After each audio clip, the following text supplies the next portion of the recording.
Happy New Year, welcome to 2020, and welcome back to East Coast EDH. I'm Jeremy, and I'm letting my hair down the new year. And today, we're going to do our first deck tech video on East Coast EDH. The commander that we're going to be doing a deck tech on is Kenrith, the Returned King. Now, I've heard a lot of talk, a lot of group hug decks, Benevolent King comes back, and everyone has a nice, fun game of Magic. Everyone's drawing cards, gaining life. Their creatures can have haste, come back from the graveyard. You can do some of that with this deck tech I'm going to show you, but I'm going to go another direction. Say when Kenrith returned, he was not as benevolent as he was when he left. Came back with, say, a bit of a chip on his shoulder. And this Kenrith is going to do anything in his power to make sure that he comes out on top for his cause and for what he feels is right. He will do anything to get what he wants at the end of the game. He will make sure that he wins, no matter what the cost, no matter how many other players get angered, run off from the table, flip their playmats with their cards and dice onto the floor, and run off in disgust. This is not a friendly game of Commander deck tech. This is a Kenrith that is vile, disgusting, but oh so fun to play, as long as you know that the people you're playing with will not want to play another game of Magic with you again for the rest of the night. Or maybe ever again. But you'll have your fun for that one game at least. And let me tell you, it's a lot of fun winning by any means possible. So with that being said, we're going to jump right in, and I'm going to show you what you need to make this vile, evil, maniacal king, Kenrith, the most powerful deck in your commander box.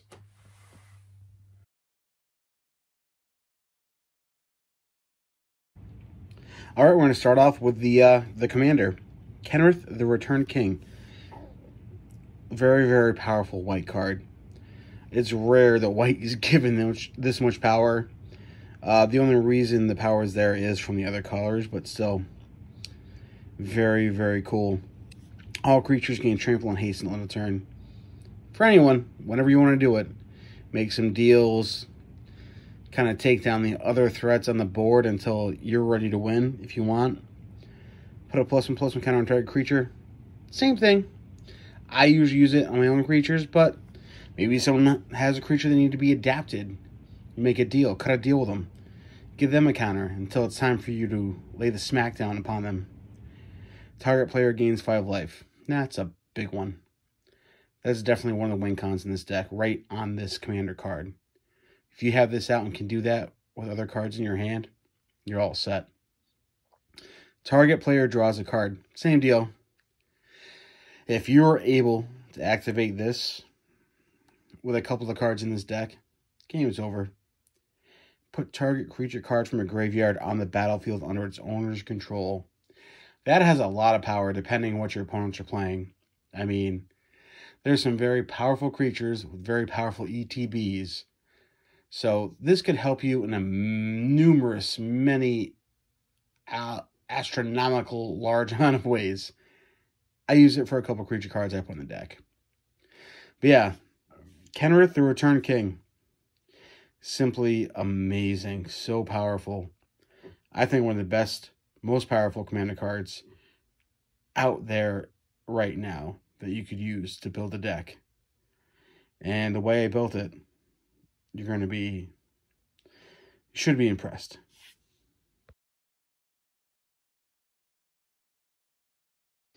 All right, so now we're going to get into the ramp and mana fixing cards that I put together that I think work very well in this deck. I don't really want to get into lands or basic mana rocks. Dark Steel Ingot, obviously really good. Chromatic Lantern, yeah, it's a 5-color deck. You want to have all 5 colors of mana. Same thing, if you have dual lands, use them. Use the strongest land base that you have. The way I built this deck, though, it's a lot of basic lands. I run it mainly a lot of green, white, and blue. red and black are the least shown up symbols that I have on any of the cards in the deck, mana symbols. You're going to need it. Signets, so you want to run a signet with a green and a black on it, makes sense. Green and red on it makes sense. You need to have the colors you need to get your ramp out and cast the spells that you need to cast to get where you need to be. Also, the rest of the deck, I've sleeved in these Ultra Pro John Avon Plains sleeves. I mean, the fronts are amazing. I mean, look at that. That's just great art. I said fronts, I apologize for the backs. The fronts, I don't know, they're a little foggy generally when you're playing them. With the light on, it doesn't really affect it. But let's get into it anyway. Mana Fixing and Mana Ramp. Bloom Tender, great card. In this deck, you're probably going to have green, white, and blue out. So this guy's going to tap for 3, guy or girl, who knows. Tap for 3 colors of mana, green, white, and blue. If you have a black and red out, and tap for 5. Same thing with his Faber or Elder. And its power and toughness increases for each color among permanents you control. So that's pretty cool. Urborg Elf. There's that black. That's what I'm talking about. You got to fix that. Smothering Tithe. White card. A lot of power. They're trying to fix white. We might get there someday. Also, if you want to make some extra treasures, just let your opponents draw some cards if you need mana. That's an opportunity every turn, depending on what other cards you might have out, like a Seedborn Muse, maybe? That can give you a lot of mana advantage. I didn't want to talk about artifacts, like I said, but I threw the Soul Ring in because it's unlimited. And I just think it's really cool looking. Like, I love old school Magic cards. It's a very clean looking, awesome Soul Ring. Kodama's Reach, basic, get the basics out. Makes this a big basic deck. Birds of Paradise, you need those colors. This guy's seen some love, but I just love the classic cards, so I want to get them on camera. There's a Chromatic Lantern. Land Tax. Not so much ramp, but color fixing. You might need that black or red mana. You might even need that green mana. And this is a card you have in your opening hand. The mana to cast it. You've got your mana color fixed right off the bat. Also, you're thinning out your deck, which is huge. You're not going to be drawing lands. You're going to be drawing the cards you need to win the game. When this card is used properly, it's just such an advantage. But yeah, I love it. Roam Right. This card, I never heard of until today. The day I'm filming this video. When it enters the battlefield, choose the basic land type. Lands you control are the chosen type in addition to their types. I mean, wow. There's not a lot of red mana lands in here. There's not a lot of black mana lands in here. So, there you go. You can fix your black and red. There is one enchantment we're going to get to later. So, like, when this comes out, I'm probably going to pick black just to, you know, make sure I have black mana, because the red mana is probably not going to be a problem. Just saying. We're going to get there when we get there. Tempted with Discovery. Wow. This is a fun one. I mean, depending on your play group, wow. This game can go from turn 2, 3, 4 to turn 10 really, really quick. So, it depends who you're playing with, what they think they can do against you with their extra lands, but definitely recommend it. Yeah, it's 4. It's a 4 mana cast card, but it's a sorcery. And also, the different types of cards in your graveyard, they matter as well. Joiner Adept. Your land tap for any color. Color fixing. Love it. It's a proxy of a Mox Diamond. I have a Mox Diamond. It's in my Gitrog monster deck. I don't feel like I need to show it off on camera. You guys know what it does. But I use it in this deck just because color fixing is important. Noble Hierarch. Once again, green, white, blue. Those are the main colors of the deck. But you get this out on turn 1, you're good to go. Farseek. Plains, Island, Swamp Mountain. End of story. That's it for the fixing and the colors of ramp. Now we're going to get into the creatures in this deck. Obviously, you saw a few in the mana ramping category. Now these are the heavy hitters. This is what's going to help you get to where you need to be to win the game, and also deal damage to your opponents. We're going to start with a Maelstrom Archangel. 5/5 flying for one of each color. But whenever it deals combat damage to a player, you may play a non-land card from your hand without paying its mana cost. Wow. So let's say, you have an Omniscience in your hand. Huh. Oh, what? Oh, boy. No one plays that card. That's not fair. But you have it. You cast this. You have the red to give it haste with your commander, Kenrith. All of a sudden, your spells are free to cast for the rest of the game as long as Omniscience is in the field.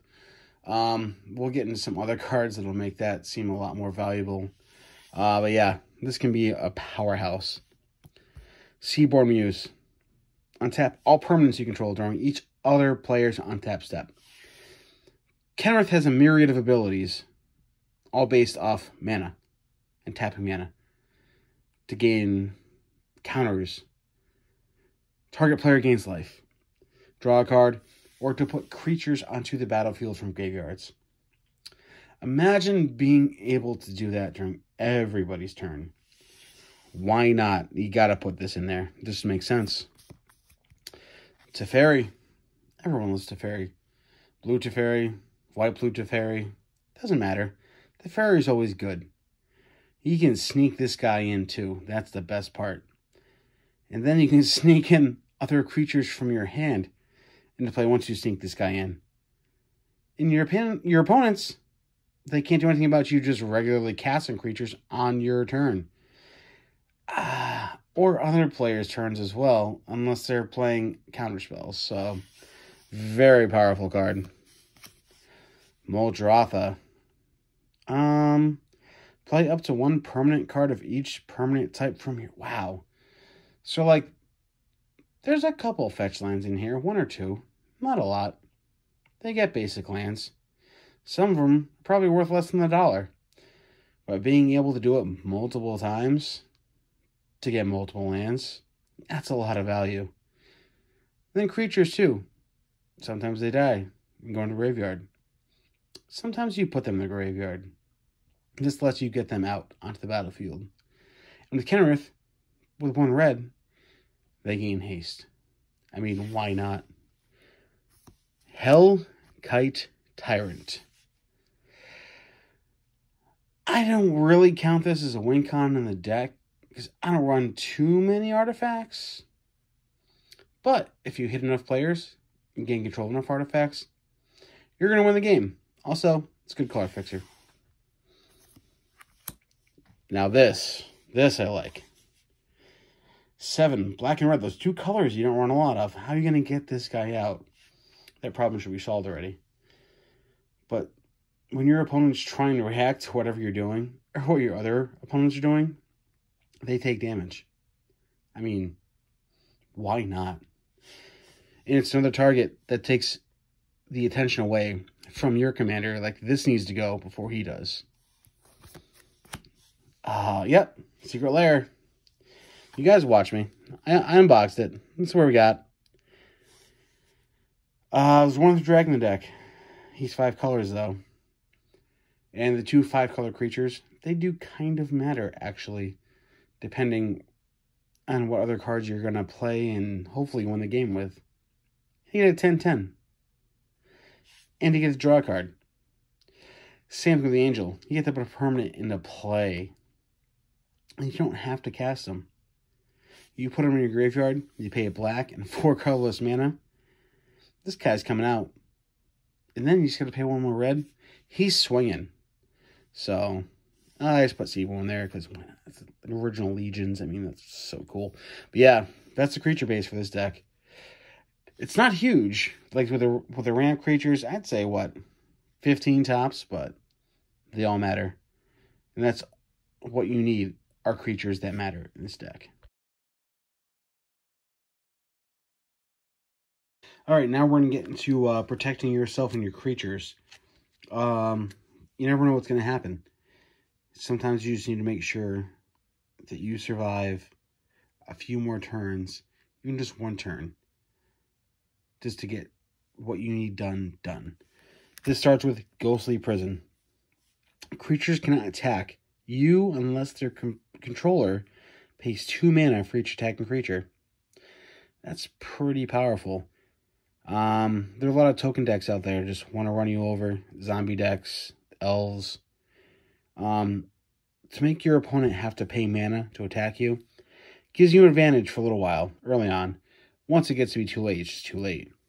But Propaganda does the same thing. So if you get these both out, 4 mana for each creature, you're in good shape. Evacuation. Wow. This takes care of token decks. Oh, sure does. Yeah, they don't come back. Blue, black, zombies. Can't think of it. Not the Locust God. His buddy. Well, anyway, you know what I'm talking about. Same thing with Rise and his token elf buddies. They're gone. No worries. Sometimes just one person has a lot of creatures. Sometimes just someone's attacking you with creatures. All that matters is those creatures do not get to attack you. They go away for at least a turn to buy you a little more time. This is great, and it doesn't affect your creatures. There's not a lot in this deck, but it's nice not having them go back to your hand. Crows and Grip. Amazing. Kills Nashon's altar before the sacrifice trigger can happen. In response, the Omniscience. Pfft. No spells or abilities. No, your Omniscience is gone. Sorry. My Omniscience will be fine. Yours will not be. Right's Refusal. Discard any number of cards from your hand.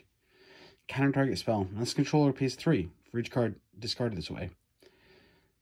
You don't have a problem putting your creatures in your graveyard. Your commander can bring them back.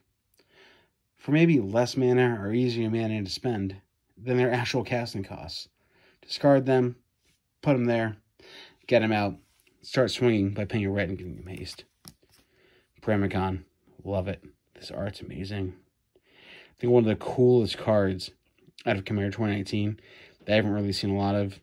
I'm the only one that's really used it in my playgroup. You choose who attacks who.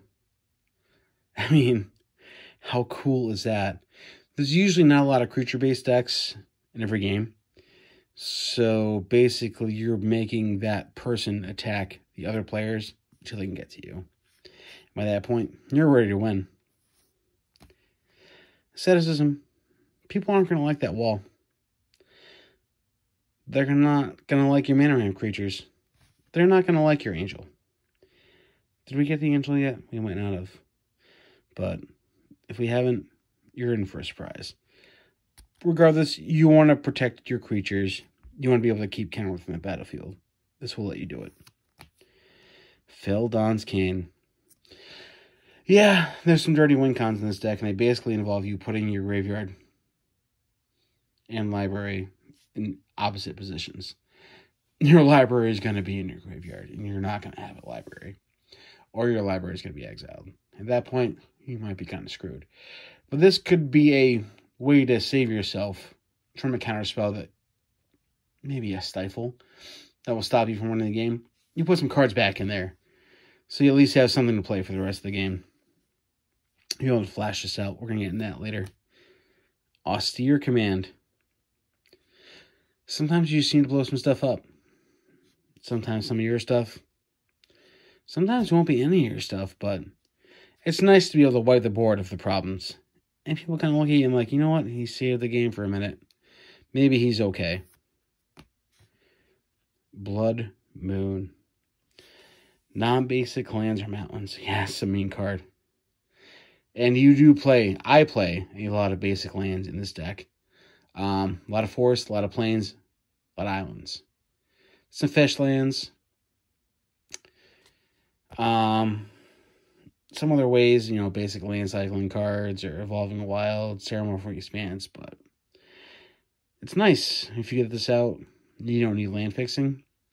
You play your colorless, go final lands, and they tap for red. Fixes your red problem. Might hurt your opponents with all their cool, fancy dual lands, though. But yeah, you gotta protect yourself. Super important in 2020. Okay, so this is a part of the video where I'm going to show you the cards that are going to get you where you want to be a little bit faster than everybody else. That's going to start with Leyline of Anticipation. You get this in your opening hand. Unless you have 0 lands, you're keeping that hand. You're basically getting an extra turn out of this card. As long as you have the appropriate mana on the field, you're casting stuff on people's end steps. Most likely the player before you use end step, and then you're getting just so much value. Vidal Canori, yeah, it's in there.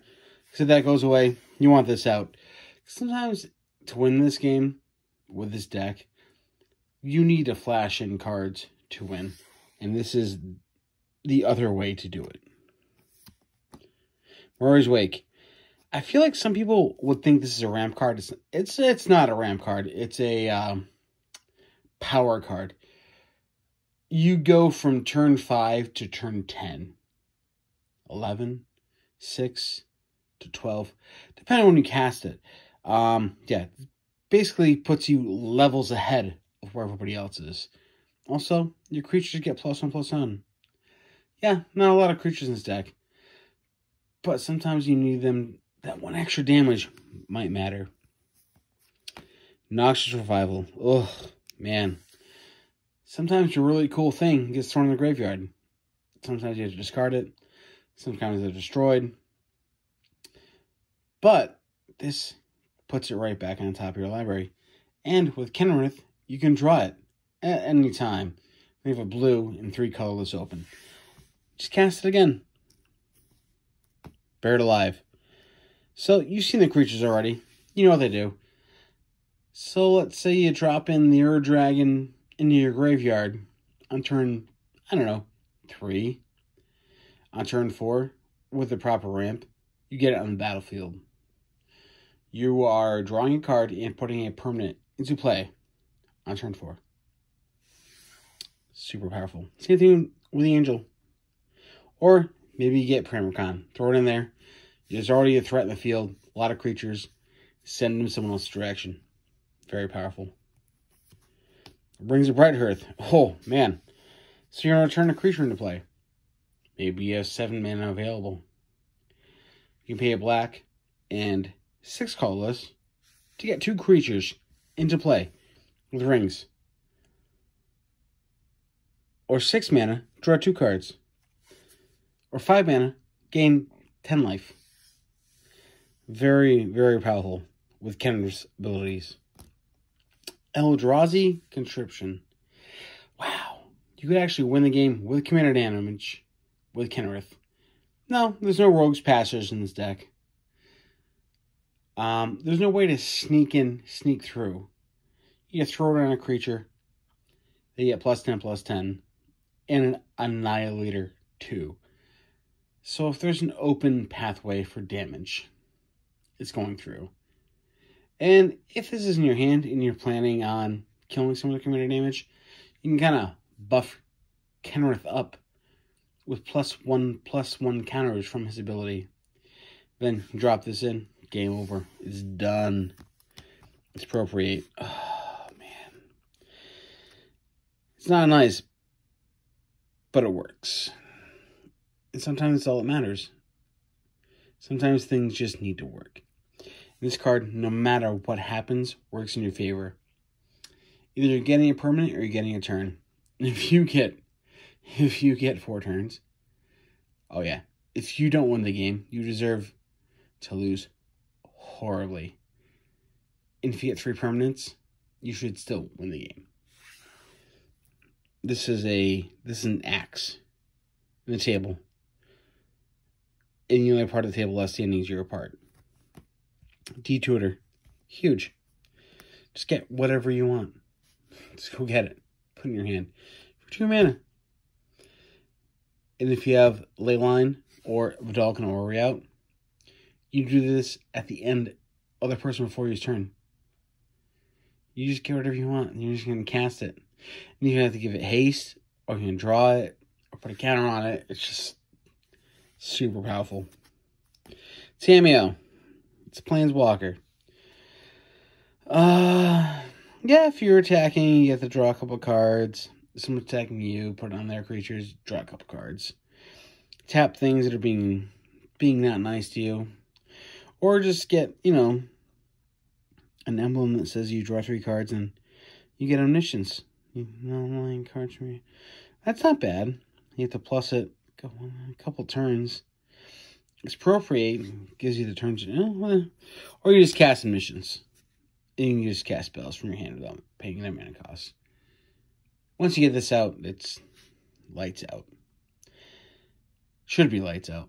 Once again, if not, you ain't doing it right.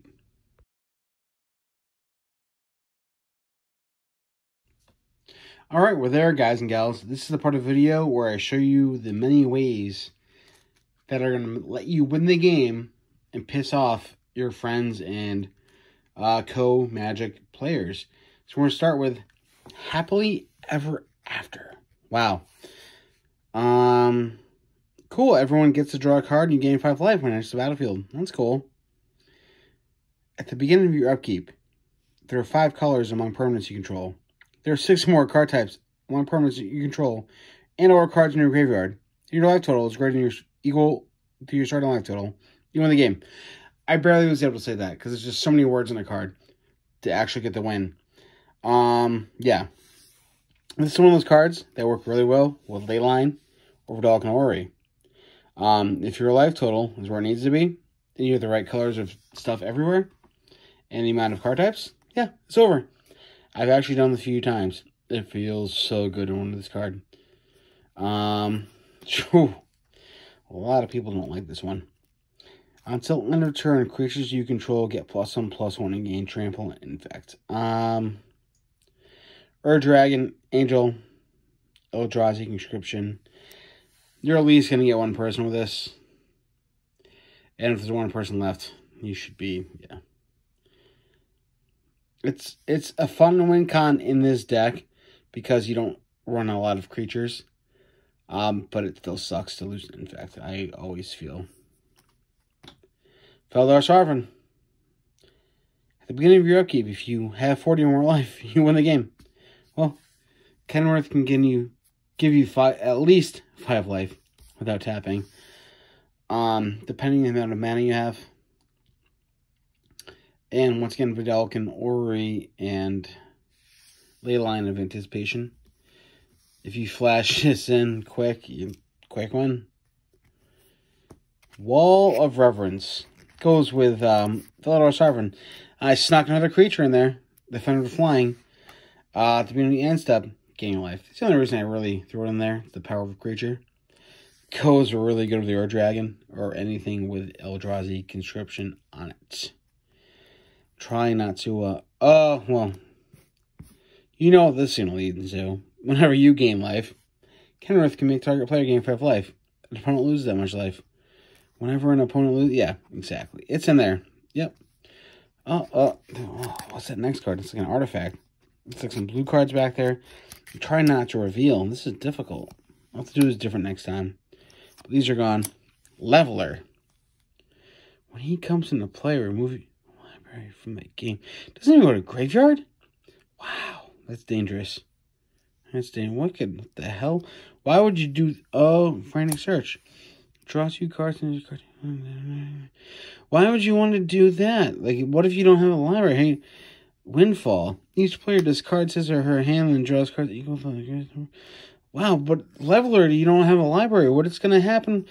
Actually, the Infinite. Draw cards equal to the number of cards in your... What if you don't... No maximum. Yeah, but wait, what? Paradigm Shift. Remove all cards in your library from the game. Shuffle your... But the cards got removed Leveler. You have like 10 cards in your graveyard. Oh my god, what's... Jeez, Wielder of Mysteries. If you would draw a card while your library has no cards in it, you win the game instead.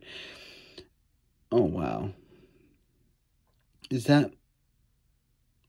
And target player puts the top 2 cards of their library into their graveyard, draw a card? On yourself? Draw 7 cards, and if the library has no cards in it, you win the game. But you win the game instead. Laboratory Maniac. If you would draw a card while your library has no cards in it, you win the game. Wow, that's just dirty. But yeah, that's in there too. So yeah, you've got a ton of ways to just totally ruin friendships and longtime Magic player bonds with this deck. And I'm going to tell you, I've won quite a few games. People were not happy about it at times, but sometimes you just got to win. And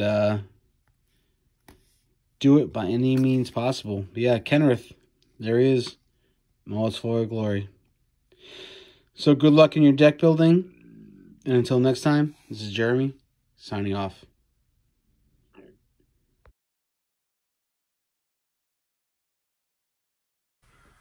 All right, well, that's my take on Kenrith. I hope you find that deck as vile and evil as I do, but also super fun. And with all these combos in this deck that are so easy to activate with all of Kenrith's abilities, you should be able to win a game no problem. You should also be able to lose all your Commander Magic player friends with no problem with this deck. The whole drawing your deck out thing, I know, really irritates people. The winning by life thing, depending how you do it, can be fun. But I mean, happily ever after. If anybody ever wins a game with that card, no one should ever be mad at you. Because let me tell you, that is one ridiculous card to pull a win off with. But I hope you all enjoyed the video. Please give me some feedback in the comments. Let me know what you think. Cards that you might want to add. Or how deplorable you think this deck is. The next video, we're going to go a little more streamlined, a little less evil. Just, I thought being in the new year with this great new Commander card, why not ring it in with a bang? Thank you all for watching, and until next time, this is Jeremy, signing off.